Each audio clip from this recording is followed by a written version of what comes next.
और जो इधर नंबर लिख रहा है उसको हटाओ। 471, ठीक। 471 में DSC मेथड में लिखा है unknowns are joint displacement, bracket में लिखो DK। DSC मेथड में लिखा है unknowns are joint displacement, bracket में लिखो DK। कैसे घुमा के उस चीज को पूछा यहाँ पर समझ में आ रहा है? तो स्ट्रक्चर के क्वेश्चन को एकदम स्ट्रेट गोइंग में मत समझना, ठीक। DK। अगला देखो नेक्स्ट। अच्छा वहां पर उधर भी लिखा होगा अननोन्स आर, क्या लिखा है? अननोन्स आर फोर्सेस, उसमें ब्रैकेट में लिख लो DS। FFC मेथड में अननोन्स आर फोर्सेस, ब्रैकेट में लिख लो DS। अननोन्स आर ब्रैकेट में लिख लो DS, ठीक। अभी देखो ये क्या लिखा है, 116 नंबर का क्वेश्चन पढ़ाया है ये क्लास में। ये IS 456 में minimum pH of water used for concrete work should not be less than 6 से कम नहीं होना चाहिए, पढ़ाया, ठीक। अगला नंबर लिख के नंबर 1 पे लिख लो इसमें, ठीक। आप अभी कौन सा नंबर में पूछे हो? 711 पे पहुंच गए, ठीक। अगला आगे क्वेश्चन ये देखो क्या लिखा है, वही घुमा के पूछा है। Which of the following method used for structure analysis is not a deflection based method? deflection मतलब DSC के अंदर 4 ही है, MKSS, moment distribution, slope deflection, stiffness, Carney's rotation, contribution। Carney's है, moment distribution है, slope deflection है, कौन सा नहीं है? कॉलम एनालॉजी नहीं, इसलिए जो है वाला है उसको याद करवाया दिखाया आपको। 116, ठीक हो गया इतना। 116 को मान कर लो। आगे 117 आगे ये वाला भी नहीं बताया आपको। यूलर ब्रेस्ट ऑफ प्रिंसिपल कहीं पर भी आईआईडी लिखा नहीं है पेपर पर पूछ लेता हूं ये देखो, ठीक। 119 कल क्लास में पढ़ाया था शनिवार को। क्या पढ़ाया था सैटरडे को इसको? while applying moment distribution method, the summation of distribution factor of all member meeting at any joint, answer क्या आएगा? 1। कई स्टूडेंट गड़बड़ी में 0 लगा देते हो, है ए रहेगा, चिंता मत करना, ठीक। A for alert, A for answer नहीं होता, A for क्या होता है? alert। ये ऑप्शन को हमेशा देख के लगाना।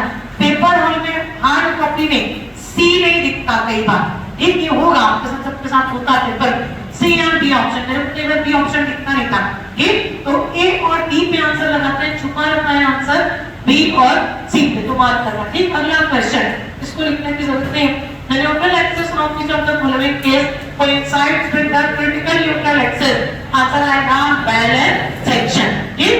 अगला क्वेश्चन नंबर नेक्स्ट देखते हैं। If usually in OPC creep in concrete does not directly depend beyond, अब इसको तो मैंने पढ़ाया नहीं, ठीक। इसको पढ़ाया है क्या? नहीं पढ़ा, बट मैंने थीटा की वैल्यू लिखवाई। क्या लिखवाई थी? क्रीप कोएफिशिएंट 7 दिन, उसके बाद 28 दिन और उसके more than equal to 1 year. आप कंक्रीट का स्ट्रेंथ कितने दिन का लेते हैं? 28 दिन का। कितने का दिन लेते हैं? 28 दिन। तो उसके रेस्पेक्ट में बियॉन्ड 28 से हम मानते हैं कि क्रीप पे बहुत ज्यादा इफेक्ट नहीं आता है। उसी की वैल्यू कितना है? 2.2, 1.6, 1.1। तो ये डिजायरेबल वैल्यू होती है, तो वहां से इसको रिलेट कर सकते हैं। मार्क करो क्वेश्चन नंबर 121। क्वेश्चन नंबर 121 दो क्वेश्चन और बताती हूँ, ठीक। क्वेश्चन नंबर 121 के बाद अगला क्वेश्चन 122, ठीक। क्या लिखा है?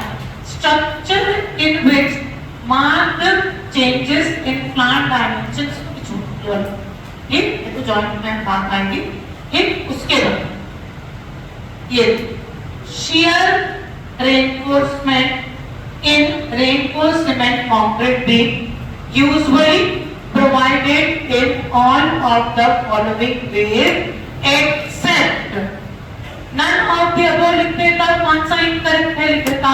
अब क्या लिखा? इसको छोड़ के एक्सेप्ट। तो shear reinforcement कैसे दे सकते हैं?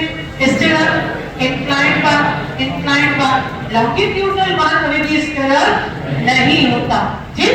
समझ में आ रहा? तो आपको यहाँ पर थ्योरी ऑफ एलिमिनेशन लगाना है, पानी से अपनी स्ट्रेटेजी लगानी। कौन सा?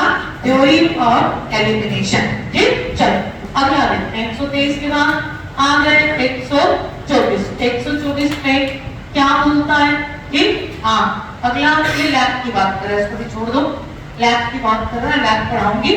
ठीक, ये वाला पार्ट आ गया। लैब के बाद आगे हाँ क्या लिखना है? Movement of resistance, question number 126। If movement of resistance of section is less than the bending movement, कम है तो क्या बोलेंगे उसको? Under reinforced section. Ultimate movement में बोल सकते हैं अंडर रेनफोर्स्ड सेक्शन। और अगर इसमें बोलता कि एक्स्ट्रा आपको डिजाइन करना डेप्थ लिमिट, कितना लिख के लिखता कि एट डेप्थ इज लिमिटेड, तो आंसर क्या था? डबली रेनफोर्स्ड सेक्शन। जब कम है सिंपल जाओगे अंडर रेनफोर्स्ड, और आगे लिखा रहता and when the depth and width या depth of the beam is restricted, तो आंसर क्या आएगा? Under reinforced section. तो ये हो गया कुछ क्वेश्चन, बाकी क्वेश्चन नेक्स्ट क्लास में